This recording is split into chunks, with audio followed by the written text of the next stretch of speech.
En el último segundo me acordé de sacarme los headphones antes de hacer pis que tienen micrófono. Es un lo de las filmaciones.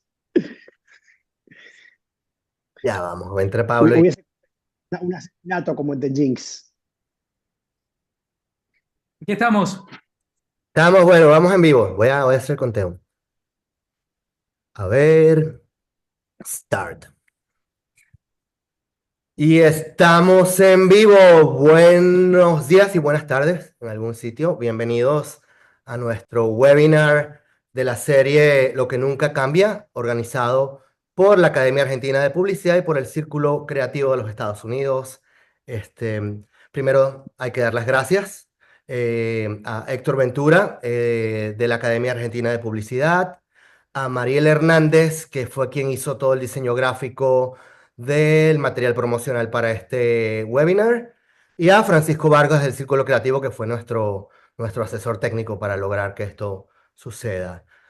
Yo me llamo Javier Osorio, estoy desde Chicago y tengo aquí a Pablo del Campo y a Nico Entel. Ya después dejaremos que ellos se presenten, pero vamos a introducir rapidito el tema y empezamos a trabajar en esto.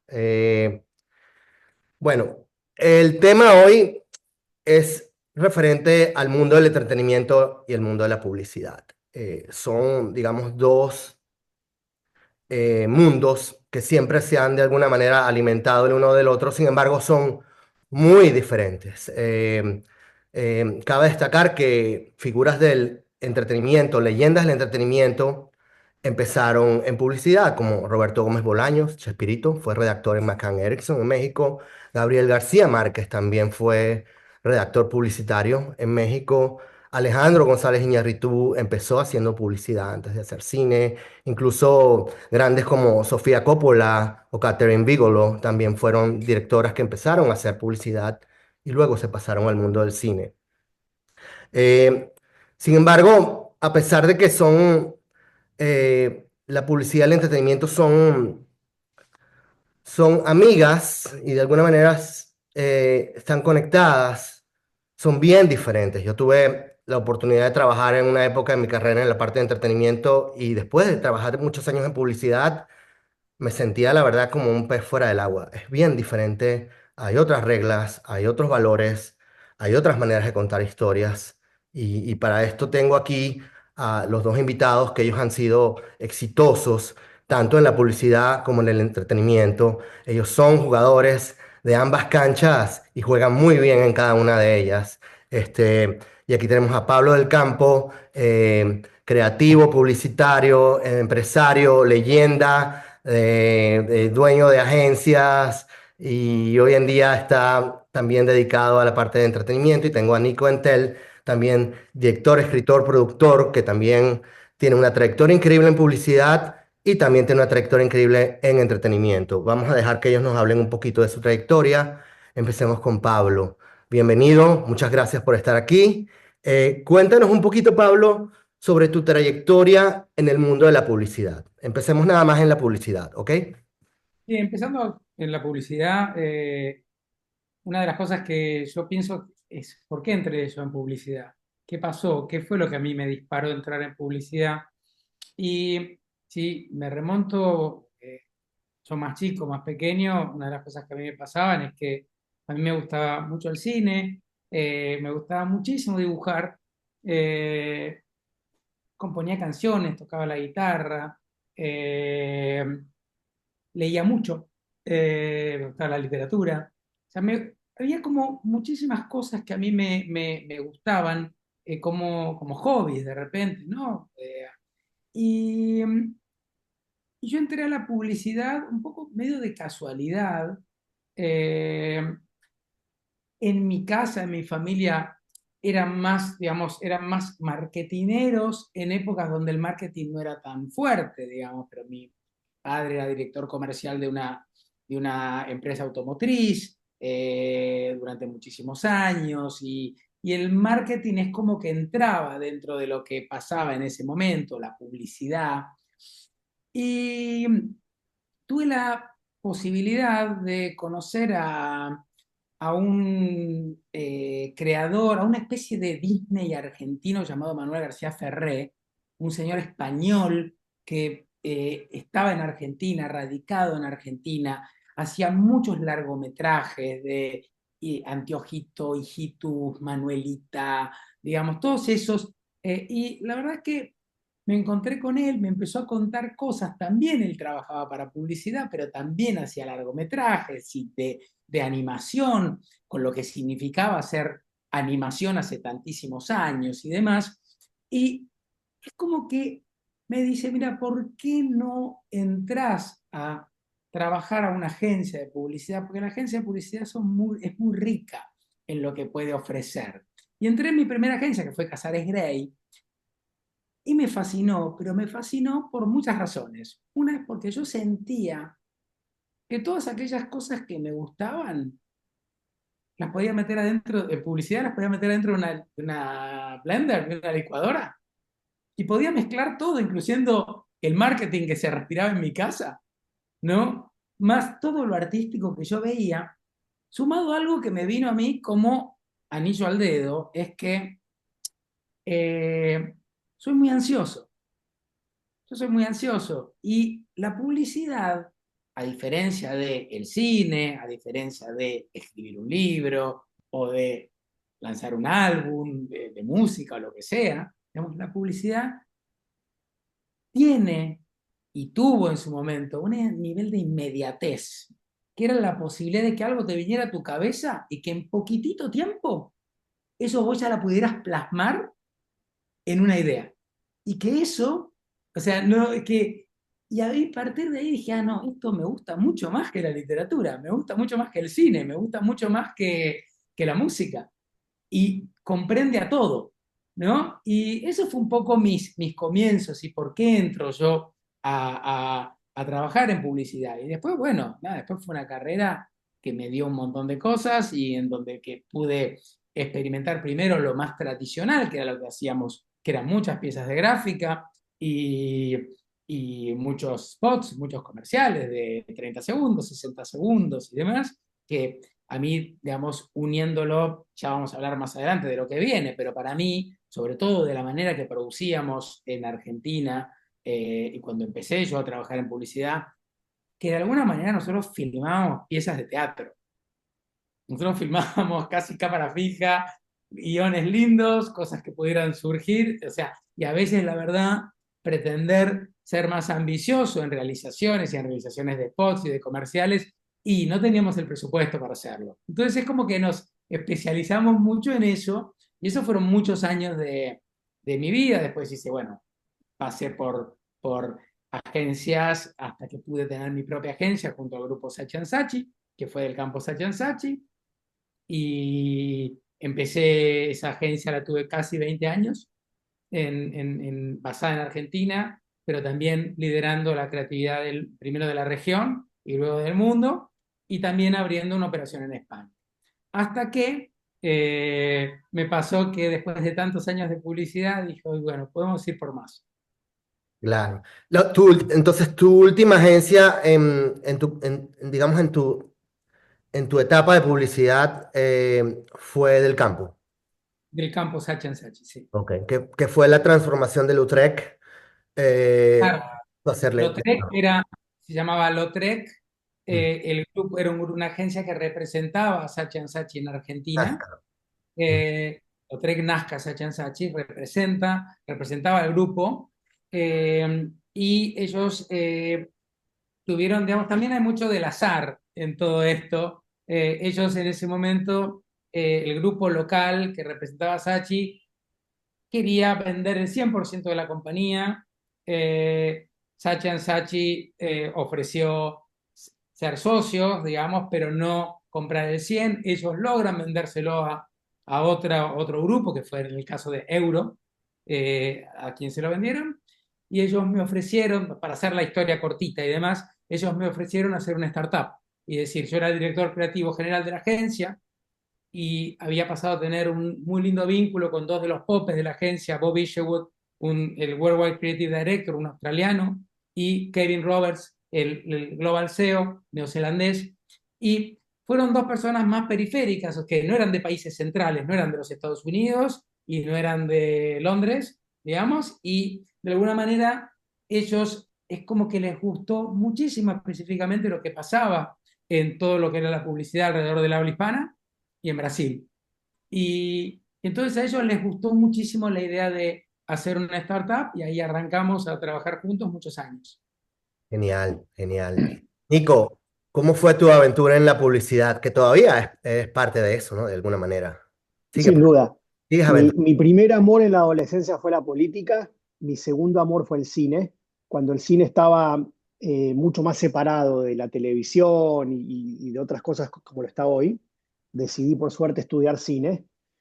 Por unas circunstancias fortuitas o algo bien habré hecho, una universidad de Estados Unidos me ofrece venir a hacer una maestría a Estados Unidos y en esa época no había internet y el gobierno de Clinton, para achicar el déficit fiscal en un pacto que hizo con los republicanos, había cerrado las bibliotecas Kennedy, que eran como la alianza francesa de los gringos. Entonces yo me vine sin saber nada y 4 días antes de empezar mi maestría me di cuenta que una maestría en dirección de cine es exactamente lo mismo que un undergrad. Entonces me cambié y tengo una maestría en administración de medios de comunicación, que eso me Bien. abrió, es una mezcla entre MBA y medios, digamos. Me gradúo, te dan el famoso OPT, un año de visa para quedarte trabajando en Estados Unidos como parte de tu formación como estudiante. No sabía qué iba a hacer y Juan Aceves y Carlos Nicolau, que muchos los conocerán, en esa época eran los dueños de una casa de postproducción de sonido para el mercado hispano de Estados Unidos, me presentan a Luis Argueta, que fue uno de los primeros directores y productores de publicidad de mercado hispano. Pasé un año trabajando para él, siendo desde asistente de producción a director junior, a editor, a cadete, un poco de todo. Y al año decidí, si Luis puede tener una productora, ¿por qué no yo? Y abrí la mía. Tengo una productora hace 20 y pico ya de años. Siempre estuvimos en la periferia de tres mercados. Siento que nunca estuvimos en el centro de ninguno. En la periferia del mercado hispano, nunca fuimos una de las productoras más relevantes de ese mercado, pero trabajamos. En la periferia de los servicios de producción, que hacemos muchos, incluso nos hemos movido a películas, acabamos de hacer Queer con Daniel Craig y Paddington 3, y también la periferia del mercado general. Y eso fue un poco cómo llegar a la publicidad, por necesidad de conseguir empleo una vez graduado. Lo que te voy a decir, y vamos a ahondar mucho más, es que cuando hablamos de la conexión en la publicidad y el entretenimiento, no es un solo cable que las une. Es como cortarle el conector en la película Avatar.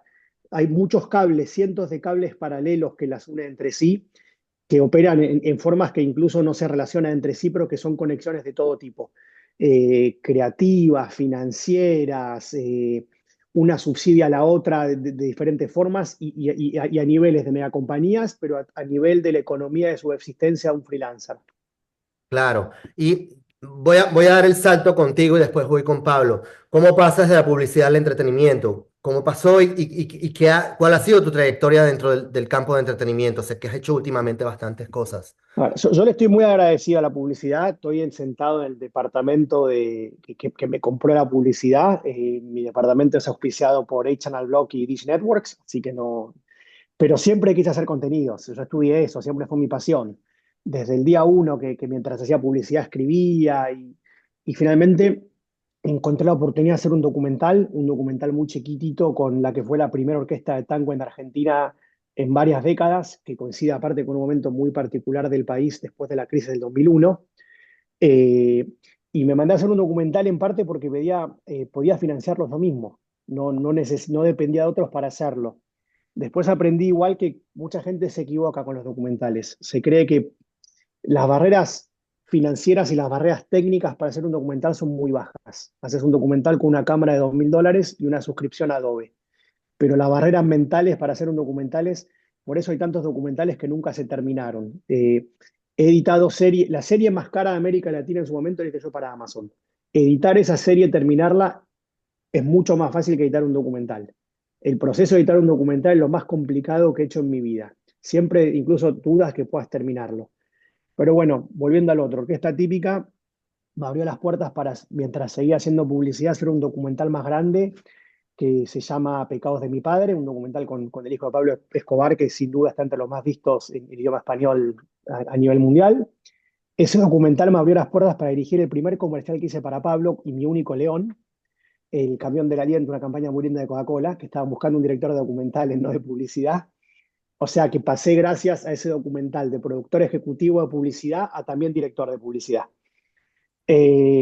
Después de eso, bueno, hice Rompan Todo, la serie de documentales de Netflix que seguramente ve la mayoría, que tiene también la particularidad, y es algo que caracteriza mi carrera, que no la hice con Netflix en América Latina, la hice con Netflix Estados Unidos. Siempre tuve este extraño don para conseguir que ocurran cosas de manera contraintuitiva.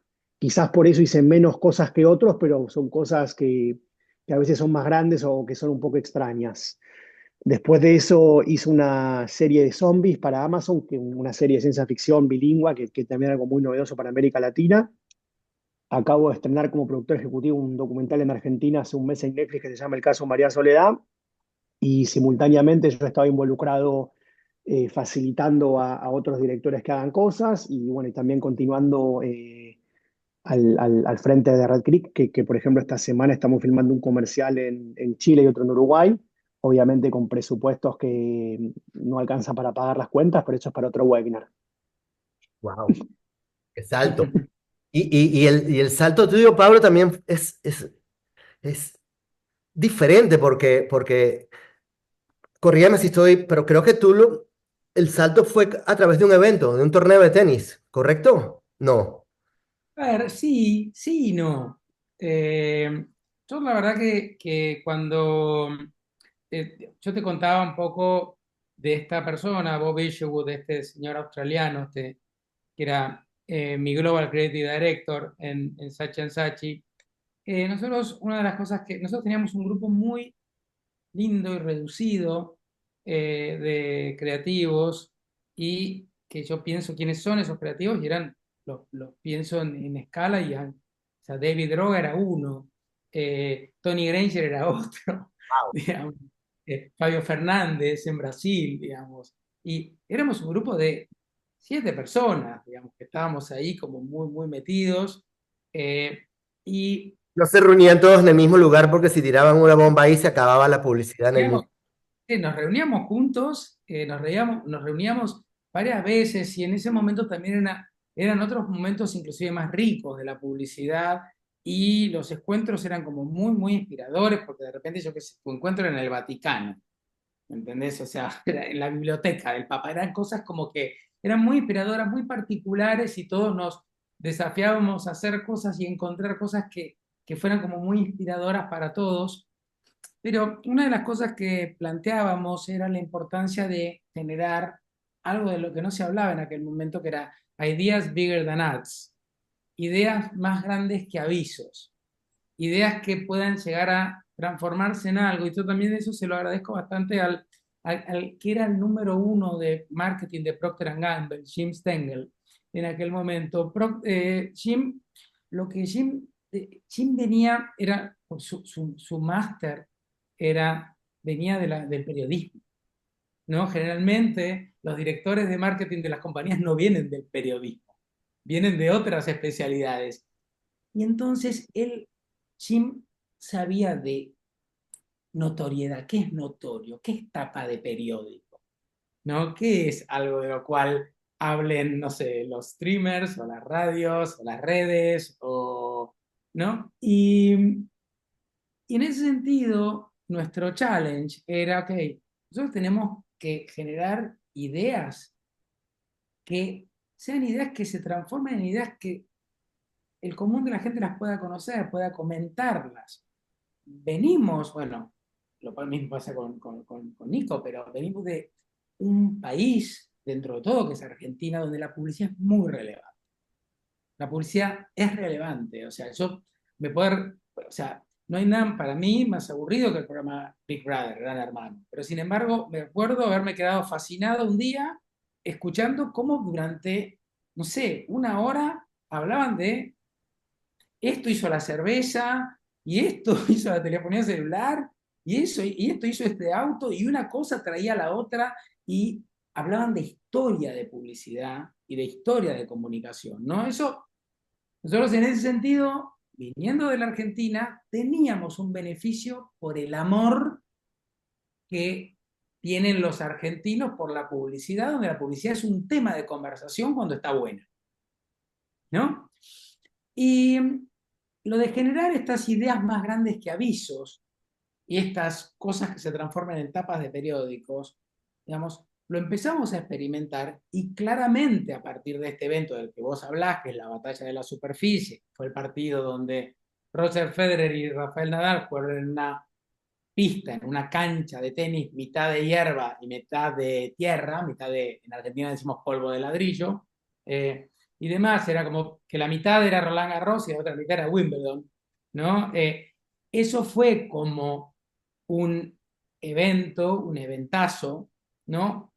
Que fue de tapa de periódicos, que fue digamos, algo muy, muy comentado. El evento venía con una marca detrás. No recuerdo bien, recuerdo el evento muy bien, pero no recuerdo si era algo que venía de una agencia, de una marca, o fue simplemente un evento per se dedicado No, a... venía de mi cabeza. O sea, a mí, como les decía, yo dibujaba de pequeño.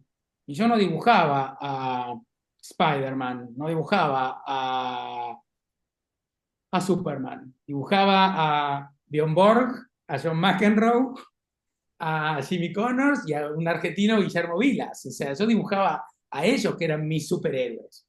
Digamos, ¿no? Y tengo cuadernitos donde dibujaba, no sé, los Grand Slams, desde cuartos de final hasta las finales. O sea, eso, evidentemente, según mi madre, eso puede haber aparecido en ese momento. Y yo creo que aterrizando en Miami veo un estadio de béisbol donde veo desde arriba el outfield con el infield que se unen, entonces vos ves la tierra la hierba, digamos, y dije, "Apa, esto es una cancha de tenis". Y a partir de ahí fue, ok, a mí esto me parece que tal vez sea un poco obvio, pero esto hay que hacerlo. Esto que vino a mi cabeza hay que hacerlo. Y ahí empezamos a encontrar la manera, que fue los jugadores, las marcas, eh, los países, digamos, ¿entendés? O sea, empezamos a ver las diferentes oportunidades que se podían llegar a encontrar para generar esa idea, eso que considerábamos que era una big idea, consensuada con mi network, consensuada con este grupo de creativos, ¿no? ¿Para ustedes les pasa con esto lo mismo que me pasa a mí? Para mí esto es muy relevante. Y la verdad que el mismo network apoyó mucho la idea de ir por esto, y mismo los anunciantes del network también. Perfecto, genial. ¿Hay algo que ustedes hayan aprendido en el mundo de la publicidad que se llevaron a práctica del entretenimiento? ¿Hay algún skill, alguna habilidad que se hayan robado del mundo de la publicidad que les sirvió de mucho a la hora de trabajar en el área de entretenimiento? Nico, cuéntame. Todas. Yo pasé al mundo del entretenimiento sin pagar la cuota de admisión gracias a la publicidad. Mi primer show de ficción, fui el creador y showrunner de un show de 11 millones de dólares con 800 efectos especiales para 4 horas de material. Nunca nadie en América Latina había hecho eso. Y el único motivo por el cual me atreví a hacerlo era por la gimnasia que tenía de publicidad. Fue sentarme, mirarme al espejo y decir, no te preocupes, no tenés experiencia, pero tenés experiencias compatibles que te den la capacidad de trasladar esto a otro. No necesitas empezar de número 5 en un show para en 10 años ser el número uno. La publicidad me dio esa gimnasia. Lo que me falta en cuanto a haber administrado equipos, jugado con los juguetes, filmar en diferentes circunstancias, en diferentes países, todo lo que todos sabemos. Lo que no me dio la publicidad, que es muy diferente, es la paciencia, son los tiempos.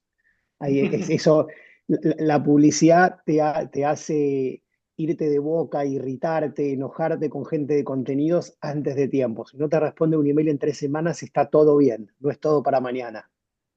¿Sabes qué pasa eso también? Habiendo trabajado en ambos, en Latinoamérica y en Estados Unidos, y también veo que le pasa cuando yo trabajaba en agencia y traíamos creativos de Latinoamérica, se desesperaban porque en Estados Unidos los proyectos duran 6 meses para hacer un anuncio y estos chicos estaban acostumbrados a sacar 3 anuncios en un mes. Y sí, o sea, es un ritmo totalmente distinto. Pablo, ¿qué te robaste de la publicidad y te llevaste a tu mundo de entretenimiento? Como dijo Nico, todo.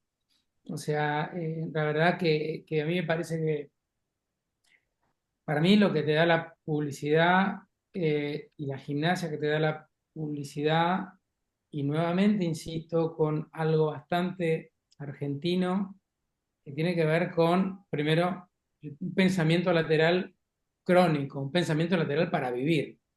O sea, todo el tiempo tenés que estar buscando el plan B y el plan C y el plan Z, todo el tiempo, ¿no? Y eso está medio en la sangre y eso está como incorporado, ¿no? Lo tenemos y, y a mí me parece que la gimnasia para resolver y también para con poco hacer mucho, ¿no? Y el animarnos y de repente nosotros, cuando yo empiezo, sobre todo en publicidad, la realidad es que si no vendíamos una idea rápido y una idea de fácil realización, la posibilidad de que el cliente a la semana dijera, che, no, mejor no lo vamos a hacer porque tuve este otro tema con el presupuesto, la posibilidad de perder la oportunidad era como muy, muy grande. Y la realidad es que nosotros tenemos esta cosa que yo llevé al mundo del entretenimiento de sacarle agua a las piedras, aprovechar las oportunidades todo el tiempo que podés llegar a tener. O sea, no encontrar, para mí eso es algo que yo veo a la gente con la que trabajo y siento que fue mi mayor aporte. Y aparte, tratar al entretenimiento como si fuera una marca. O sea, yo puedo estar haciendo esta obra de teatro en este momento, no sé, Diario Van Hansen o Next to Normal, no importa. Digamos, la que esté haciendo, casi normales. Y yo siento que para mí la trato como si fuera Pampers, PlayStation, ¿sí? O sea, la trato con ese nivel de lo, lo que significa la responsabilidad y lo lindo que es desarrollar una marca y construir una marca.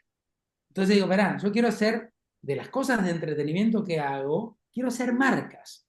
O sea, yo vi gente con la manzanita de Apple tatuada o con la pipa de Nike tatuada. Bueno, yo quiero que la gente se tatúe cosas de la obra que estoy haciendo. O sea, quiero generar ese nivel de lealtad más allá de la razón que logran muchas marcas, ¿no? Las marcas grandes. Y entonces creo que ese sí es un aporte al entretenimiento, ¿no? Tratarlo con mucho marketing de alguna manera. Eso que hablan ustedes de hacer mucho con poco tiempo, con pocos recursos, este, es algo muy, muy característico de los creativos latinoamericanos. Sobre todo hoy en día, aquí en Estados Unidos, trabajando en proyectos donde hay equipos de todo el mundo compitiendo en un proyecto por una idea, uno nota cuando ve el deck, que todo el mundo tira las ideas en un deck, cuáles vienen de los latinoamericanos y cuáles no. Incluso a veces cometemos el error de ser demasiado chiquitos. En proyectos como Super Bowl y eso, tú ves que todos los americanos tiran puras ideas con celebrities y esas cosas, y las ideas que generan los equipos latinos son más conceptuales y menos grandes a nivel de producción. Entonces tenemos que, de alguna manera, ese superpoder a veces nos juega en contra. A veces pensamos que no tenemos el dinero ni el tiempo, cuando en realidad en algunos proyectos tenemos el dinero y el tiempo para tirar el elefante en paracaídas, ¿no? Sí, o no sabemos cómo se hace con más dinero. ¿Eh? Yo creo que Exacto. a veces pasa eso también. ¿Eh? O sea, en mi caso, a mí me daban un presupuesto más grande y me generaba una angustia importante en Sí, publicidad, ¿no? Y porque no sabía. Tenía como otro tipo de skills, ¿no? claro. Y según ustedes, ¿creen que es más fácil migrar de la publicidad al entretenimiento o al revés? ¿Creen que una persona que trabaja en publicidad, cuando se pasa al lado del entretenimiento, se le hace más fácil que alguien que está en el entretenimiento y se viene a la publicidad? Nico. Te voy a responder a otra pregunta, perdóname, pero relacionado con esto. Asumiendo que la gente que vino a escucharnos hoy son gente que trabaja en agencia y que tiene ganas de algún día escribir una novela o hacer cine, la respuesta no es si es fácil o difícil migrar, sino si es posible combinarlas. Porque la verdad de la milanesa es que solamente el 1% de la gente que trabaja en este entretenimiento vive de esa industria. Solamente el 1% de los escritores de Hollywood viven de Hollywood. Entonces el desafío más grande que tuve yo no es el ir de vuelta, sino el cómo hacer para combinarlas, para poder hacer las dos cosas al mismo tiempo.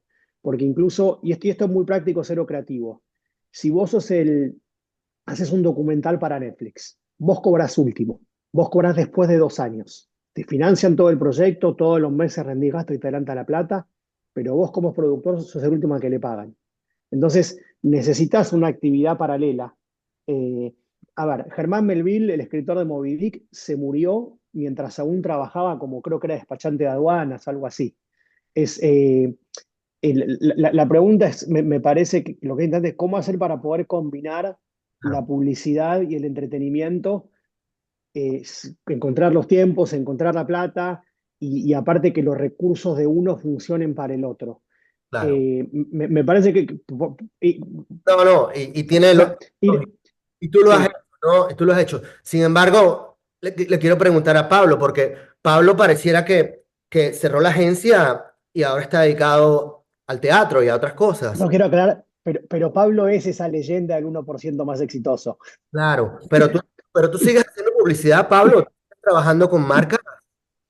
A ver, si me ofrecen alguna oportunidad linda, puedo llegar la tomo, digamos. Sí, obviamente, a mí me encanta la publicidad, me encanta, me fascina la publicidad y como también te decía Nico al comienzo, yo le debo todo lo que tengo a la publicidad. Te hablo de lo material y, hasta lo amor y lo conceptual. O sea, creo que en ese sentido, si yo puedo hacer hoy las cosas que hago y donde incursiono y demás y todo, también me pasa que de repente los márgenes de lo que hago son tan pequeños, ¿no? O sea, es muy azaroso. O sea, el quedar break-even es como tenés que estar agradecido. Si quedás porque estás todo el tiempo como medio al límite y de repente digo, bueno, nada, a mí yo siento que lo que tengo en común entre la publicidad y el entretenimiento es que para mí, por más que sea algo de lo cual trabajo y de lo que vivo, para mí siempre fue un hobby. Yo la verdad tuve la suerte de que trabajé y cobré de algo que no lo digamos muy en voz alta, pero laburaría gratis. ¿Entendés? O sea, pues la verdad. Y yo siento que muchas veces a la hora de estar haciendo entretenimiento, ¿no?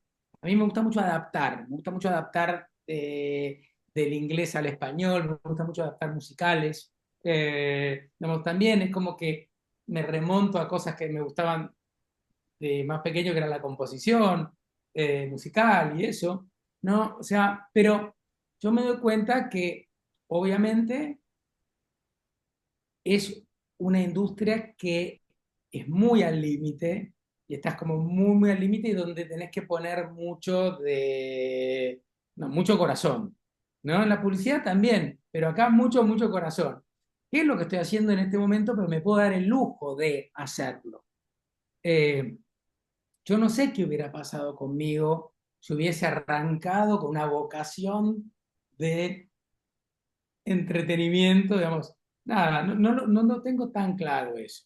Digamos, sí sé que de repente también, digamos, yo qué sé, lo que hice fue mezclar muchas cosas que me gustaban. La publicidad sigue jugando un rol fuerte en lo que hago en este momento, pero te hablo de hasta difundir y promocionar las cosas que hago.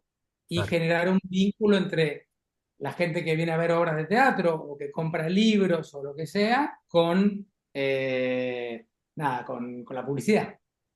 Y dónde encontraron más libertad creativa? El sentido común me dice a mí, seguramente a la mayoría de la gente que está viendo esto, que en el entretenimiento hay más libertad creativa, pero tal vez no, no lo sé. Pablo, ¿tú crees que encontraste más libertad creativa cuando te fuiste al teatro y a los eventos que cuando la tenías en la agencia? Eh, cuando, no, cuando yo estoy seguro que a Nico le pasa bastante parecido. Cuando tenés una idea, cuando te aparece una idea, para mí es una obligación hacerlo. Es re difícil tener ideas. Es muy difícil tener ideas. Pero para mí, cuando esa idea te aparece, de la manera que sea, ya sea porque estabas pensando para una marca, o ya sea porque estabas pensando para un largometraje, o para un libro, o para lo que sea, es casi como te diría que si vos la sentís, si vos la palpás, si vos sentís que está bueno eso, para mí, tenés que hacerla, ¿no? Y en ese sentido, yo creo que la libertad, vos hablas sobre libertad creativa, o sea, para generar algo, si vos sos, yo soy el mismo a la hora de, yo soy la misma persona frente a un anuncio o frente a una propuesta de entretenimiento, soy la misma persona. ¿Entendés? En ese sentido, yo la libertad la tengo, pero porque la fui construyendo, Pero digamos, ¿en dónde se te hace más fácil llevar esa idea a la realidad? hacerla posible, yo creo que es igual de difícil en ambos casos y en ambos casos requieren de uno confiando mucho en lo que tiene y generando grupos que confíen mucho en lo que vos tenés, o sea, generando gente, o sea, que se vuelvan como adeptos a lo que proponés vos, ya sea clientes, ya sea productores, ¿no? Me parece que editoriales, o sea, me parece que es como en ese sentido, bueno, ¿de qué manera nosotros podemos convencer más? Pero bueno, yo no te puedo discriminar, no te puedo decir esto es más fácil que esto otro. Creo que los dos son igual de complejos o igual de fáciles, pero creo que lo más complejo de todos es tener la idea. Claro. Lo Nico, más difícil. ¿dónde Dos cosas. estás en mute, creo? No, ahí está, perdona. Dos cosas. En primero, en relación a lo que decía Pablo, guarden las ideas. Es plata en Sí, el banco. O sea, me ha pasado de estar hablando con HBO y que me abran la puerta de traer una idea con la cual estoy obsesionado hace 9 años y que hace 5 que no le contaba a nadie porque no se había presentado la oportunidad. La segunda es desde lo práctico, yo asocio mi libertad creativa con la cantidad de horas que tengo que pasarme hablando con el que me está dando la plata. Y en ese sentido, el proceso del entretenimiento es mucho mejor que el de la publicidad.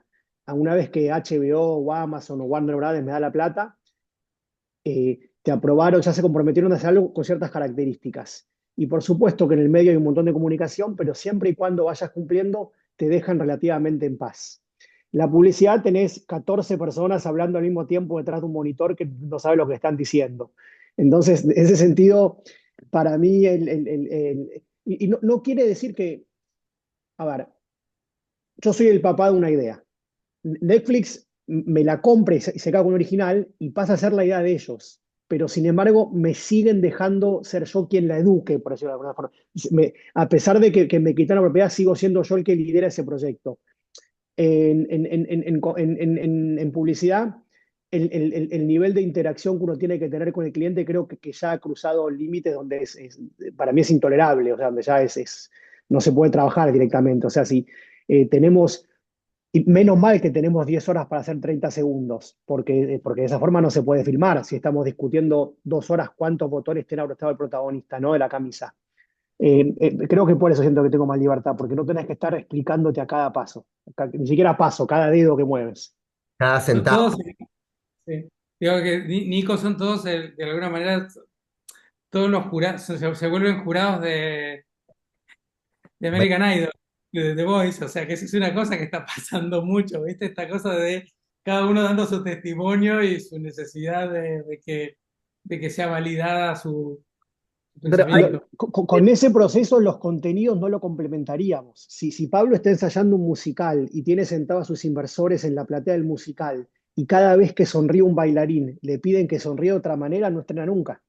Sí, sí, sí. Hay clientes de clientes. Creo que hay de esos que también que pasas 2 horas hablando del botón de la camisa. Hay otros que no, hay otros que confían más, pero sí, definitivamente Tengo que firmar con vos, Javier, por favor, contratame. el dinero. Y eso aplica en los dos mundos, ¿no? De alguna manera. Tal vez menos o más control. Eh, vamos contigo, Nico. Creo que tú no eres ni serás el único director que empezó haciendo publicidad y después pasó al entretenimiento, pero como que el cliché es de hacer comerciales y anuncios a hacer películas, largometrajes. Y en tu caso, la trayectoria fue un poco distinta porque tú te fuiste a hacer documentales, que también es una manera de hacer cine. Sin embargo, al ver tus documentales, hay un hilo narrativo muy publicitario en ellos, ¿no? No es el típico documental de contemplación, tienen historia, hay una historia detrás contada a través de testimonios eh, ¿qué encontraste en los documentales? ¿Qué te llevó a elegir ese formato? Uf, te estás metiendo con un tema que tengo opiniones fuertes y controversiales al respecto. Bien. Eh, Empecé con un documental porque sentí que podía desarrollarlo y financiarlo sin ayuda de nadie. Después, en cuanto al cómo hacer el documental, a mí no me gustaba el cine documental de América Latina de aquella época. Estamos hablando de los 2000, principios de los 2000. Eh, Se hacían o cosas de televisión o cosas de festival, pero no había cosas que le hablaban. Si bien es un público de nicho, un público más inteligente, no te lo el documental, no había lo que en Estados Unidos en aquella época llamábamos como el documental de Sundance o el documental de HBO. Esto es pre-Netflix, no estoy hablando de Hoop Dreams, ese tipo de documentales. Y me puse a pensar qué tenían estos documentales que los hacía diferente y concluí un par de cosas. Las más importantes tienen que ver con la escritura. La historia está contada en tiempo presente con esa necesidad de urgencia, eh, con una estructura dramática similar a la de ficción. Le proponemos al espectador una experiencia como documentalista similar a la que tiene con una película de ficción. Eh, Eso creo que en Pecados del Padre está clarísimo. Eh, por más que Pablo Escobar llevaba 30 años muerto, la historia la sentís en tiempo presente. Y sentís el peligro y sentís los giros narrativos. Eso eso es para mí lo que convierte a un documental en un documental divertido, narrativo, como lo estás llamando vos. Eh, Cuando trabajo para Netflix, que aparte nos dan cuando trabajas con Netflix, tenés un calendario muy apretado, no te puedes dar el gusto, como me pasó con Pecados, que estuve 2 años que se junta el hijo de Escobar con los hijos de la víctima de su padre. Tenés que entregar determinada cantidad de tiempo. Entonces, prescribimos un montón. Y por más que después pasen diferentes cosas y cambien, lo escribo por adelantado como si fuese ficción. Yo sé que se firmó un contrato para entregar una película de 90 minutos, mi primer acto dura 22, no 44. Y necesito que al fin de ese primer acto pase algo. Y si es positivo, en mi middle point, que es a los 45 minutos, es casi como escribir una película de ficción, lo acabo con los documentales, para lograr ese efecto. Porque mi objetivo es hacer documentales que los vea la mayor cantidad de gente posible, sabiendo que igual tratándose de documentales sigue siendo un nicho. También me encantó como en Rompan Todo conectabas lo que estaba pasando en la música con lo que pasaba en el país al mismo tiempo, ¿no? Y ahí fuimos como que descubriendo la historia de Latinoamérica a través de la música.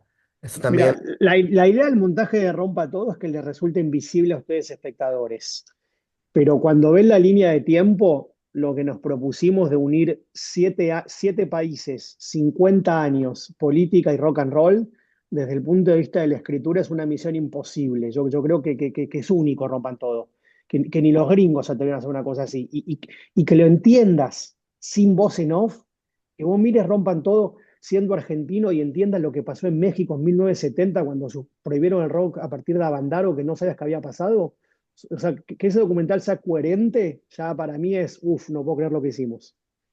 Y la trayectoria de Pablo es todavía más porque Pablo pasa al teatro, o sea, generalmente el redactor creativo, el creativo quiere también hacer cine, series de televisión, este, y bueno, ya te habías hablado un poco que tenías como un amor desde hace tiempo, desde pequeño al teatro, pero cuéntame, ¿cómo decidiste que el teatro era como tu juguete, ¿no?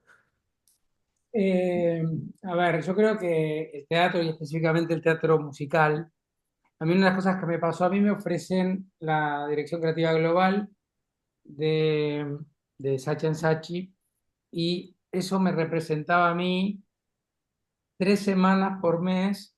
Yo quería seguir viviendo en Argentina, primero por las cuestiones personales, familiares, pero por otro lado porque a mí Argentina, digamos, cada uno, o sea, Argentina uno la puede llevar a muchos lugares, pero a mí me nutre mucho estar en Argentina.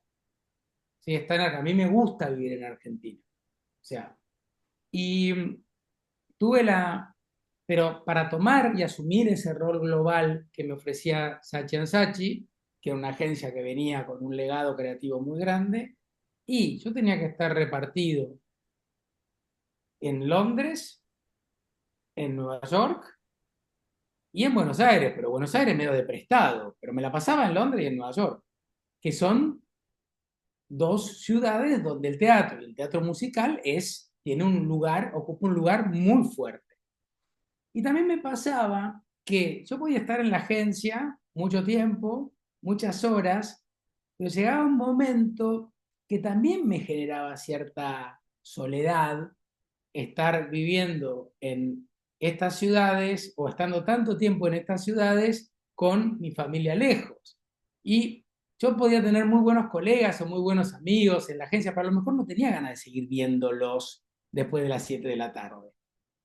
No tenía ganas. Y entonces lo que me empezó a pasar es que a mí me encanta el cine, pero en el cine seguía sintiendo cierta soledad. Y el teatro, al ser en vivo, al estar ahí conectándote con gente, viéndolos, viendo gente que está ahí realmente ocurriendo lo que está pasando y en ese momento, y me pareció como bastante fascinante.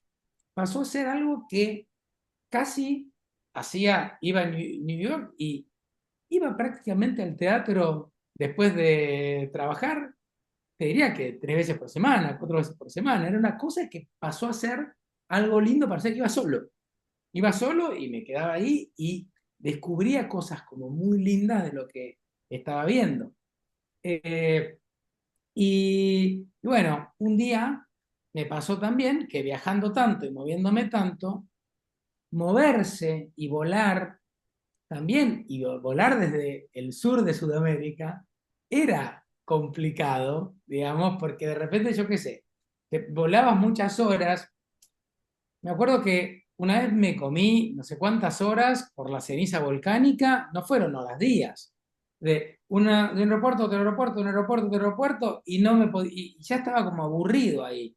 Y después me pasaba que dije, bueno, ok, quiero llegar a New York desde Buenos Aires para no comerme el tráfico del lunes, quiero llegar entonces el domingo. Llego el domingo y me acuerdo que estaba el Papa en New Jersey, ¿no? Y haber llegado ese domingo me representó haberme quedado arriba de ese avión en JFK, no sé, 3 horas. Entonces dije, hay algo con todo esto que me está aniquilando, que me está destruyendo y necesito que me pasen otras cosas en la vida, inclusive arriba de los aviones o inclusive en los aeropuertos. Ahí me puse a adaptar. Ahí me puse a adaptar cosas, ahí empecé a tener como mucho tiempo, más tiempo y encontrar todo ese tiempo libre, ese tiempo muerto en los aviones o en los aeropuertos o en las escalas. Y ahí empecé a tener como un vínculo grande con el teatro. Hasta que un día, perdiendo un vuelo, vuelvo para Manhattan y aparezco mirando una obra llamada Next to Normal, ¿no? En el Booth Theater. eh, y me acuerdo ver esa obra y dije, ay, qué fácil que es hacer esta obra, va, qué genial es el guión. Este guión es alucinante, qué valiente que es, qué dramático que es. Pero tiene solo 6 personajes, no tiene el ensamble de Book of Mormon, digamos, ¿no? O sea, tiene solo 6 actores. Hay una escenografía sola, no se mueve, no hay cambios escenográficos. No hay una orquesta de Sunset Boulevard de 24 músicos, hay 6. Y tiene mucho rock and roll. Y tiene mucha montaña rusa porque es una obra muy de bipolaridad y pasa mucho de música clásica a mucho rock and roll. Entonces dije, che, quiero hacer esto, quiero hacer esta obra. Eh, a favor me sirvió el apellido Sachi para conseguir los derechos, ¿no? Y a mí me estaba yendo relativamente bien en publicidad. Dije, bueno, ok, quiero hacer esto. ¿Por qué querés hacer esto? No sé, quiero hacerlo. Porque me gusta, porque me gustaría hacerlo y porque siento que puedo hacerlo. Eh, y ahí arrancó algo como muy, muy relevante y algo muy fuerte para mí, que fue generar este tipo de obras y adaptarlas al español. Y la casualidad con Next to Normal también fue que el creador de Next to Normal era un redactor de la publicidad llamado Brian Yorkey. Brian Yorkey es actualmente uno de los directores más grandes de contenido de Netflix en Los Ángeles. Él fue el que trajo lo primero fuerte que hizo Brian fue esta serie por 13 razones, 13 Reasons Why, que eran los 13 títulos, ¿no? ¿no? También como muy, muy poderoso, muy potente y demás. Nos hicimos muy amigos a partir de eso y empezamos a generar esto que fue Casi Normales, que fue un fenómeno que es un fenómeno en Argentina. Pues de hecho, vamos por la temporada 11 en este momento en Buenos Aires. Y nada, la creación de la obra no es mía, la adaptación sí. Y el paso siguiente fue que eso sí fue algo que yo le traje de la publicidad a las artes escénicas, que fue, a nosotros nos pasó que hubo gente que les juro que Casi Normales la vio 170 veces. ¿Sí? O sea, el teatro musical genera esos fanatismos, pero Casi Normales genera ese nivel de fanatismo, ¿no? Y veíamos que había gente que la veía desde la fila uno, ¿no? Y que siempre sacaba la fila uno y que si no conseguía la fila uno no iba. O sea, que la quería ver desde adentro. Entonces eso fue la base de crear algo que no había existido en ese momento, que fue un Broadway Meets Immersive, y armamos una versión inmersiva de Next to Normal, ¿no? Y también con la gimnasia de la publicidad, que si la obra dura, la original dura 2 horas 20, esta dura 60 minutos, porque está en estos espacios donde ocurren los Van Gogh, los Monet, esas cosas inmersivas, con el público metido adentro junto a los actores, ¿no? En 4 paredes, eso lo lanzamos en Barcelona, digamos, en 4 paredes, con los actores metidos adentro, con el público metido adentro, sin escenografía, sin utilería, solo proyecciones, sin músicos, todo sonido inmersivo y demás, y en 1 hora, ¿no? Y eso para mí fue algo que para mí, si no venías de la publicidad o de la cabeza publicitaria, no lo podías hacer, como así como hay un montón de cosas que nosotros viniendo de esta cabeza no podemos hacer y no podemos crear, ¿no? Pero yo creo que eso fue como un aporte grande y que los autores les fascinó, digamos, a los autores de la obra, que insisto, no soy yo, son ellos, Brian York y Tom Kidd, les fascinó ir por un formato nuevo que para mí, nada, yo sentía que estaba trabajando en pizza. Qué divino. Y sobre todo, creo que esta pregunta es fundamental. Cuando se juntan la publicidad y el entretenimiento a hacer proyectos, ¿no? Está muy de moda ahora hacer, digamos, contenido publicitario que no parece contenido publicitario, experientials, películas donde las marcas tienen un rol, pero en realidad no son considerados anuncios. ¿Cuál es el secreto para que en estos híbridos eh, no termines con algo diluido que no entretiene, pero tampoco vende? ¿Cómo haces para que no se noten las costuras, para que se sienta algo homogéneo y orgánico y que no se... Me gustaría responder primero porque quiero escuchar la opinión de Pablo a mi opinión. O sea, estoy diciendo algo que puedo llegar a estar equivocado y quiero ver qué opina Pablo. Creo que tiene que ver con el origen. Cuando Pablo diseña la cancha de tenis con 2 superficies, es el bebé de él. Cuando vos vas a decirle a Red Bull que hace esto mejor que nadie, che, quiero cruzar el océano Atlántico en motoneta, Red Bull lo único que le preocupa es que esté la marca y la lata. Entonces, cuando el origen es entretenimiento, la marca te va a dejar hacer. Cuando el origen viene de la marca o de la agencia, es a donde vamos atmósfera que te describí antes, donde estás tratando de hacer algo entretenido, pero tenés a 14 tipos hablándote todo el tiempo en el set, que así no se puede, así no. O sea, si vos vas al set el momento para decidir qué se va a hacer y para dar notas es en la preproducción, en la escritura y después en la edición. En el set tienen que dejarte trabajar para que eso suceda, que es lo que no hacemos en publicidad. Total, mira, yo entiendo lo que vos planteás y el tema también es qué habilidad tienen las marcas o las agencias para ver de qué manera se pueden subir orgánicamente a algo. O sea, en este partido de tenis, pero no nació la idea para eso. Pero la marca quiso capitalizar que eran dos superficies y que el calzado de tenis para jugar en tierra es diferente al que usan para jugar en hierba.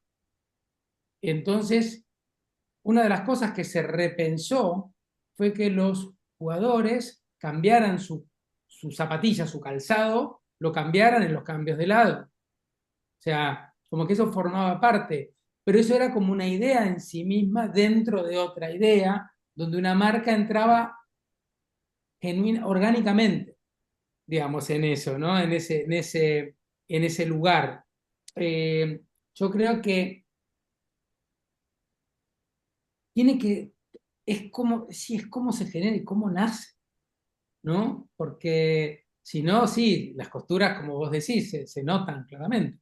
Claro, es qué tan compatibles son la marca y el proyecto con la narrativa que se está planteando. Es como los celebrities. Hay celebrities que no pegan con marcas.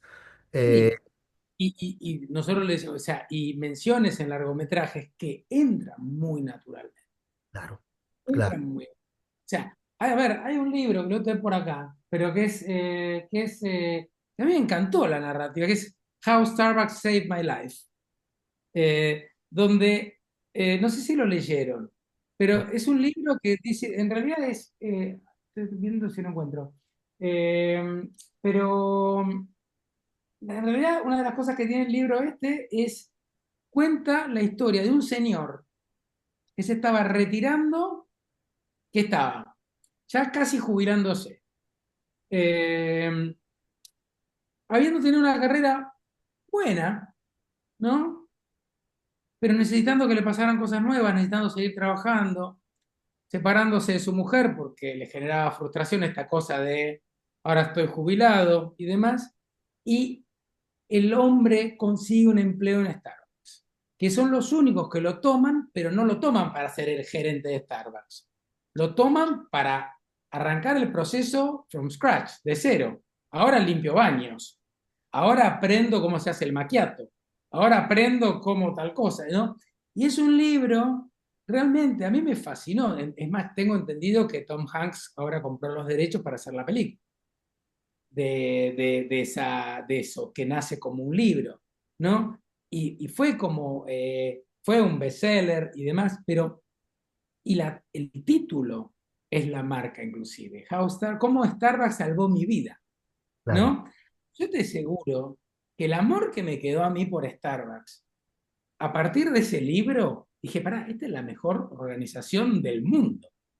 ¿Entendés? O sea, digamos, no, es como, a mí me gusta Starbucks y la verdad que para mí me genera muchos lindos vínculos porque abre temprano y cuando aterrizaba tempranito en Estados Unidos había un lugar que lo sentía home y más o menos, ¿viste? Yo qué sé, me daban el hotel a las 11 de la mañana y yo tenía un vínculo con Starbucks que me generaba algo lindo. Pero el libro este es un libro, esto nace como ficción, nace como contenido, o no sé. O tal vez lo brifió Starbucks, no lo sé. Si lo brifió Starbucks, son brillantes. Los que escribieron el libro y Starbucks por haberlos brifiado. Y si a alguien se le ocurrió esta idea y fue Starbucks a vendérsela, también es fantástico cómo nace cómo se produce esto. Claro, claro. Y volviendo a lo que es la esencia de estos webinars, lo que nunca cambia. Partiendo de la premisa que una historia bien contada es algo que en los últimos 20 años sigue siendo relevante, ¿qué es lo que ha cambiado en los últimos 20 años, tanto en la publicidad como en el entretenimiento? Según. ustedes? Quien quiera. Nico. El sábado pasado estaba haciendo mi terapia de grupo. Tenemos un Zoom de 20 escritores organizado por la Academia de Televisión de Hollywood, escritores de diferentes experiencias. Una vez por mes hacemos un Zoom que es como una terapia de grupo. Y el creador de Arrested Development, que es como uno de los que más experiencia, uno de los patriarcas de mi grupo, eh, lo que dijo es que no ve la hora que se acabe esta moda de mierda de una sola persona hablando de cámara, hablando a la cámara. Eh, no, lo que no cambia es que, a ver, a la gente le gusta que le cuenten buenas historias, ya sea en literatura, en teatro, en cine, en televisión.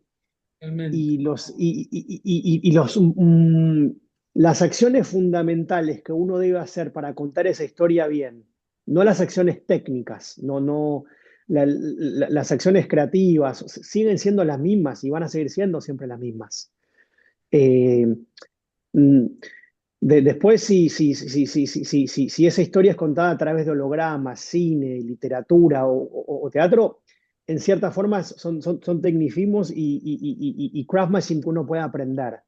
Pero el saber contar buenas historias que conecten, que emocionen, que entretengan y demás, no va a cambiar nunca y va a seguir siendo esencial siempre. ¿Sienten que el hilo narrativo ha cambiado? Que antes... Es, sí, es- es muy poco, es muy sutil. Te doy un ejemplo. La televisión actual te obliga en la plataforma a tener un hook muy rápido en el episodio, en el primer episodio, el teaser, ¿no? Hay menos cosas que son slow brew, pero son cambios que son, te estoy hablando de algo que es casi cosmético, que no es esencial o fundamental a la cuestión. ¿hay algo que haya cambiado, Pablo, que tú hayas sentido en los últimos 15 20 años en la manera como afrontas las ideas o el contenido, ya sea de publicidad o sea de entretenimiento? No, creo que coincido con lo que plantea Nico, ¿no? Yo creo que una buena historia es irresistible. Creo que estamos Y todos... nada más irresistible que una buena historia. Y pienso lo mismo con las ideas, digamos. Lo que pasa es que, bueno, obviamente sí, hay que entender de repente que, que a los interlocutores que uno tiene quizás le pasan cosas distintas y hay que entender qué le pasa en estos tiempos a los interlocutores, o sea, el nivel de info, ¿no? Que había, digamos, o sea, eso va cambiando, pero eso en realidad pasó históricamente. O sea, sí, estamos viviendo años muy precipitados, con un nivel de cambios gigantescos, pero la verdad, a lo largo de la historia siempre pasó esto. Y nada, y siempre hubo historias que se acomodaron a, a lo que le pasaba a la gente. Yo qué sé, yo voy al teatro y yo me la paso mirando a la gente, me la paso mirando a los espectadores. ¿Qué les pasa? ¿No? Y puede ser que haya de repente, no sé, yo estoy haciendo una obra que en este momento es sobre salud mental. eh, y la realidad, yo siento que en estos 10 años, 11 que vengo haciendo la obra, la gente se amigó más con la salud mental o con lo que nosotros llamamos la casi normalidad, ¿no? Con lo que no es 100% ortodoxo, ¿no? Con lo que no es perfecto, con las imperfecciones. La realidad, al principio estaban más peleados con eso, ¿no? Y creo que en ese sentido sí, yo fui viendo que hay temáticas que se están abordando de una manera distinta, que están eh, miradas de una manera distinta y a la hora de hacer contenido, a la hora de crear, nosotros también creamos entendiendo todos los cambios que ocurren, ¿no? Yo creo que en ese sentido es entender los cambios de nosotros en publicidad los llamaríamos consumidores, en teatro o cine espectadores, pero no importa, de la gente, de nosotros mismos. Y es interesante porque hace poco estamos platicando, un grupo de creativos que trabajamos en el mercado, para el mercado latino. Cuando tú creas para audiencias específicas dentro de un país, a veces cometemos el error de buscar las ideas en el contexto, en la cultura. Han gastado la palabra cultura, ¿no? en lo que está pasando, en lo que está de moda, en lo que están oyendo, cuando en realidad nos hemos olvidado de buscar las ideas en la gente, en lo que Pero sabe. aparte, esa es una tontería porque los tiempos de ejecución nunca están alineados con eso. A mí Claro, me pasa que hablo con una plataforma y me dicen, no, no, últimamente la gente finalmente dejó de ver True Crimes, ahora estamos viendo, ahora están consumiendo mal lo que ellos llaman bla, bla, bla. ¿De qué me estás hablando? Estoy escuchando lo que no vas a estrenar en 3 años. Cuando me dijiste que Totalmente. todo el mundo quería series infantos juveniles y me puse a escribir una, como te la llevé, me dijiste, no, no quiero más infantos juveniles. Nadie sabe eso, o sea, es imposible porque claro, los tiempos de trabajo son los tiempos de trabajo, los tiempos de escritura, los tiempos de producción son los tiempos de escritura y producción. claro, y nos volvimos expertos en contexto, pero nos olvidamos de la esencia, que es la gente, lo que En, siente. en- en contexto de ayer, nunca de mañana. Claro, Sí.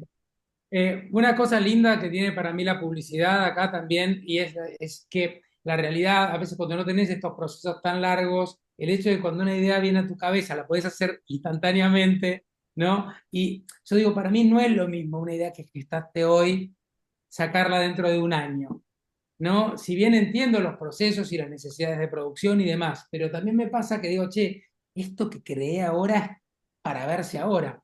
Y después me remito también, en función de lo que decía Nico, y a los tiempos. Hay una escena en Bohemian Rhapsody, en la película, que cuentan cómo crean la canción y cómo a Freddie Mercury le estaban como diciendo, pará, ¿qué es esta ópera que estás haciendo de comienzo de canción? ¿Y cómo es esta canción que dura 6 minutos y las canciones duran tres? ¿No? ¿No? Y es como que esta cosa de repente de creer mucho en uno y en lo que uno tiene y en lo que uno puede traer a la mesa. Y en ese sentido, bueno, nada, la capacidad que podemos tener de convencer a los demás para que nos compren lo que ofrecemos. y ya para cerrar, ¿cómo va en el futuro? ¿Qué viene en los próximos 15 años? ¿Algún cambio radical en la manera de hacer lo que hacemos? Sabemos que vienen muchas cosas, inteligencia artificial. Me acuerdo que tú decías, Pablo, que la inteligencia artificial nunca va a poder hacer una obra de teatro, pero ¿hay algún cambio que ven que viene que tenemos que empezar a prepararnos? A Silencio. ver, y no, en función de lo que mencionás vos, digamos, o sea, yo creo que el otro día me mandaron una versión de un spot que habíamos hecho nosotros que se llamaba Dads in Brief, Padres en Sleep, para unos aires acondicionados. Mandaron el mismo spot hecho con inteligencia artificial, ¿no? El mismo, lo mismo, los mismos cortes, las mismas escenas y demás. Eh, Obviamente yo pensaba, ay, esto está bueno para un boceto, para un RAF, digamos, ¿no? Está bueno para un RAF, qué bueno para presentaciones a clientes. Después, yo qué sé, obviamente, será que lo comparaba con lo otro, yo no sentía lo mismo. Y me remito a lo que te dije a vos con respecto al teatro, que la verdad que por más que vos puedas hacer la obra con hologramas, o que, yo qué sé, vos tenés ahora un espectáculo de ABBA en Londres ocurriendo, ¿no? Que es todo con hologramas, un gran festival de ABBA. Sí, y yo lo que siento es que ahí igual vos sabés que son hologramas, vos sabés que es un espectáculo de esas características. En lo que yo siento que hay algo del vivo, de lo que es en vivo, de lo que está ocurriendo y demás y todo, que me parece que eso es absolutamente irreemplazable. Y te digo, y no te lo digo de nostálgico ni de melancólico, te digo que creo que hay cosas de carne y hueso que están buenísimas, ¿no? Y un poco lo que dicen también, de repente, sí, es verdad. ¿Cuánto le robó al cine las plataformas? Seguramente bastante, pero también yo creo que es un buen... yo creo, no sé, Nico, qué pensás vos, pero para mí creo que hay como espacio para todo, ¿no? ¿Cómo lo? Creo que hay espacio para todo y que hay cosas que son mainstream y que eventualmente sobreviven como nicho, pero que de ninguna manera se mueren. Que le está pasando al rock and roll ahora, o sea, le está pasando al cine. Ir al cine es cada vez una experiencia Antes íbamos a cine más veces por semana, ahora vamos menos a cines mejores que pagamos una entrada más cara y nos sirven comida y alcohol. Pero me da un poco de miedo. El otro día estaba hablando con un amigo en común que tengo, Javier, con Roberto Alcázar, con quien solía filmar mucho. Y me dice, no te puedo contratar más, porque ahora trabajo con unos chiquitos que laburan con el celular y mi cliente ve todo en el celular y le parece toda una maravilla en el celular. Entonces, ¿para qué te voy a pagar para que haga la corrección de color bien? Entonces es difícil, porque a veces que tengo fe en la humanidad y a veces pienso que los humanos son todos moscas que comen mierda. Entonces, no sé qué decirte, pero yo quiero creer que por lo menos va a haber la suficiente gente para permitirlos seguir haciendo una cantidad de cosas bien, ya en diferentes áreas. Claro, y Nico, un comentario no, pero Nico, vos fíjate también, inclusive, hasta las diferencias que hay entre, no sé, TikTok e Instagram. Es bastante notorio. Uno es como mucho más informal, pero el código es informal. Y si no es informal, cagaste. Y el otro es como más estético, más, o sea, más quali, más de la imagen y demás. Yo creo que lo que a mí me fascina para bien es esta cosa de estas convivencias. Sé que es verdad que eh, antes íbamos siempre al cine o de repente, yo qué sé, no sé. Pero también me parece que hay espacio hasta para las revistas.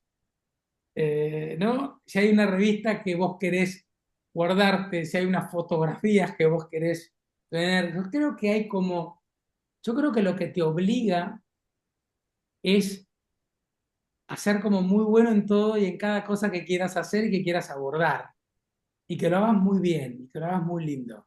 y Eh, creo que el skill de contar historias va a el ser craft, importante. sí, Creo que el truco es aprender a dominar códigos y a borrarlos, ¿no? A aprender códigos nuevos y a borrarlos para poder seguir pudiéndose comunicar uno con la gente, pues, al final.